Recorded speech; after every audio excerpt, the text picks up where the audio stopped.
Bon, dans cette vidéo, on va parler de Star Wars, donc sur Disney+, plus particulièrement de la série d'animation The Bad Batch. Donc oui, ça y est, la série entière est disponible sur la plateforme Disney+.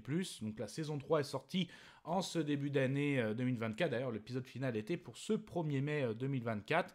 Donc en gros, on va parler de la saison 3 et en même temps un petit bilan de la série. Générique. Soit on meurt en héros, soit on vit assez longtemps pour se voir endosser la peau du méchant. Pour ce genre de choses, il existe des hommes comme moi. Il t'arrive de saigner. Vous pouvez respirer, vous pouvez cligner des yeux, vous pouvez pleurer. M'a ramené le conduit, celle-là. Maintenant que j'ai votre attention, Accroche-toi, petit. Salut à tous, c'est Fab et Desgarmat sur ma chaîne et comme dit dans l'intro, on va parler de la série Bad Batch, donc de l'univers Star Wars, de l'animation Disney+, mais là plus particulièrement de la saison 3, la saison finale. Du coup la vidéo sera faite en plusieurs parties, de quoi parle cette saison finale, ce que je retiens à la fois de la série et de cette dernière saison, et puis petite conclusion. Que la force soit avec toi. Il était une fois une Du coup, The Bad Batch, cette série d'animés, donc en gros, oui, c'est bien, on est bien dans l'univers Star Wars, c'est canon, mais ça n'a pas forcément de réel enjeu, mais même si quand même on va créer des liens, en fait, ce n'est pas non plus une série indispensable. En gros, si vous la loupez, ça ne va pas, on va dire, gâcher votre arc narratif de Star Wars, mais en gros, ça fait aussi voir autre chose de cet univers. Donc pour le reclasser, ça se passe au niveau, juste après le film La Revanche des Sith. Et de quoi ça parle? Donc en fait au niveau, oui, c'est très centré sur les clones. Donc juste après la Revanche des Sith et aussi notamment l'Ordre 66, en fait certains clones ont décidé de ne pas obéir aux ordres, à savoir abattre les Jedi. Et on se rend compte que une petite bande de clones déjà à la base... on va dire qu'au niveau de leur création, c'était pas parfait. Donc en gros, ce sont des clones dissidents. Et en fait, après, ils vont faire des petites missions au niveau de la galaxie. Là, je parle des premières saisons. Et ils vont faire la rencontre de Omega, donc qui elle aussi est un clone, mais elle a une petite particularité. Et justement, à la fin de cette saison 2, après aussi une tragique perte, Tex, donc qui a perdu la vie suite à une bataille. Et Omega aussi s'est fait capturer. Donc le synopsis de cette saison 3, en gros, notre équipe The Bad Batch va devoir aussi essayer de récupérer Omega, mais aussi durant la saison 2, il y a eu des petits conflits d'intérêts, à savoir le sniper de l'équipe, Crosshair, n'entendait pas d'être aussi dissident à ce point-là, donc il avait rejoint l'Empire, mais en gros avec beaucoup de regrets, et là aussi, lui aussi a été en prison, et notamment on va suivre Omega, son évasion, aussi revoir Crosshair, et justement pour amener à une petite bataille finale, parce que c'est bien la saison finale de The Bad Batch de l'univers Star Wars, en animé. Ça va? Du coup, qu'est-ce que je retiens? Qu'est-ce que j'ai aimé? Qu'est-ce que j'ai moins aimé? Et c'était chouette. Ah, ça craint. Ah, immonde. je t'aime plus que 3 fois 1000. Du coup, quand même, je tiens à prévenir quand même, je vais spoiler quand même, ça a déjà peut-être été le cas, excusez-moi, par rapport à saison 1, saison 2, peut-être qu'il y en a qui ne pas du tout connaître la série, mais j'estime quand même que ça va spoiler. Bon, je vais pas trop non plus charger, mais je pense que, d'après ce que je vais dire, ça va être du spoil quand même, puis comme c'est un bilan série aussi.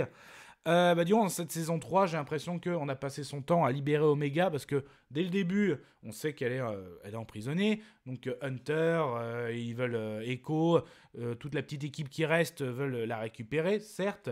On sent aussi que elle a beaucoup d'attachement, notamment aux autres, Omega, même au monde animal, et on sent qu'elle va avoir de l'importance. On le savait déjà, parce que, mais qu'est-ce qu'elle a d'Omega de particulier? Et là, la saison 3, c'est encore, ça monte. Donc elle réussit quand même à s'échapper. Elle croise aussi Crosshair, notre sniper, qui lui en gros a envie de se racheter. Il y a un lien aussi justement où pour le sniper, il a des petits soucis au niveau de la main. Mais je trouve que c'est pas si développé que ça. Ça, en tout cas, n'a pas trop d'impact, même si à l'épisode final, en gros, il y a un lien qui fait par rapport à ça entre Crosshair et Omega. Mais bon, après, ça reste que mon avis. Mais après, même si il y a une bataille assez sympa dans les derniers épisodes, notamment parce que notre équipe Hunter vont devoir trouver des moyens au fin fond de la galaxie pour trouver mais où a été Omega, parce qu'Omega va être encore capturé. est encore emprisonnée. Donc elle passe un bon bout de temps quand même en prison, Omega, parce que même quand elle a été libérée, à un moment, ils se retrouvent tous ensemble. Il y a même, quand je dis ils se retrouvent tous ensemble, même Echo revient, donc Crosshair, Echo. Donc là, il y a aussi dans quelques épisodes où Crosshair va devoir regagner la confiance de toute l'équipe, même si elle a le soutien d'Omega. C'est là qu'on voit notamment le lien avec la main, mais en gros, encore capturée. Même si justement, il y a eu des petites aventures assez sympas, mais je trouve que c'est pas très développé. Donc, il rencontre pas mal. Il y a des petits monstres, des petits monstres. Il y a des monstres de l'espace, donc comme du crocodile quand ils vont sur une planète sur les marais. Il y a aussi pas mal de scènes de petits monstres. Elles sont assez courtes, mais ça fait toujours plaisir. Et à un moment, il y a un épisode quand même où on a une révélation où quelqu'un révèle carrément que Omega potentiellement pourrait, en tout cas, être sensible à la force. Et oui, à la force, mais c'est pas du tout développé, ça reste que à cet épisode-là. Après, il n'y a pas vraiment d'impact parce qu'elle se refait capturer. Donc justement, là, on a notre équipe au complet, il faut libérer Omega. Et donc on sent, il y a des liens aussi, vous allez voir des personnages comme un cow-boy célèbre de l'univers Star Wars, Palpatine aussi est présent, on voit bien que l'importance qu'il porte au niveau du clonage, bien sûr, ça reste un enjeu pour l'Empire. Mais après, voilà, on a l'épisode final, donc les épisodes en moyenne durent une vingtaine de minutes. L'épisode final, on a eu le droit à une cinquantaine de minutes. En gros, cette série a le droit à son final. Donc, c'est une grande bataille. On a même eu des clones un peu spéciales, on va dire, pour bien interagir ou donner un petit peu de l'impact, de l'adversité entre notre Bad Batch et justement les clones que j'ai parlé.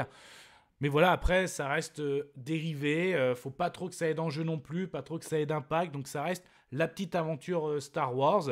Et puis sur la fin, on a même en gros, on aurait pu mettre, et quelques années plus tard, on a, en gros, tout se finit bien, Omega a été libéré, je vous ai dit, grâce notamment à un coup, notre tireur d'élite a réussi à trouver la force en lui, sans faire de vilains jeux de mots, et après, justement, ils ont vécu sur une petite planète, tranquille, voilà, le repos du guerrier. Et même, il y a un message important, je trouve que j'aime bien, là, c'est peut-être le côté parent, c'est quand, justement, Hunter dit, tu peux être qui tu veux, donc en gros, tu as le soutien, voilà. Même s'ils se considèrent plus comme des frères, et eux, leur petite sœur, ils le disent bien, mais ça fait un peu lien aussi père-fille. Et là, justement, quelques années plus tard, là, Omega est devenue grande, et elle a envie de se battre, donc elle a envie, voilà, en gros, on la voit plutôt comme pilote, mais après, voilà... On sait qu'elle est sensible à la force, mais qu'est-ce qui va se passer? Donc, en gros, on sait qu'elle va rejoindre la rébellion. Voilà un petit peu cette conclusion. Ma conclusion. Je vais conclure. Conclusion de la saison 3 et aussi à la fois de la série Star Wars The Bad Batch, donc animation disponible sur Disney+. Ça reste une aventure Star Wars sans trop d'enjeux, normal, parce que sinon, il faut pas que ce soit une série trop impactante, sinon si vous loupez... ça peut avoir des impacts sur l'arc narratif. Tout le monde n'a pas forcément Disney+. Donc ça reste une petite aventure dans l'univers Star Wars. En gros, voilà, c'est une aventure sympathique. Si vous avez envie de développer votre univers Star Wars, là, ça traite au niveau des clones qui n'ont pas accepté l'Ordre 66, qui se sont rebellés et qui ont découvert aussi la petite Omega, qui elle aussi est une clone, mais qui elle a des révélations, notamment sensibles à la Force. Donc on suit, voilà, cette petite histoire très fraternelle de militaires, de clones. Donc après, ça reste sympathique, mais c'est pas non plus the série.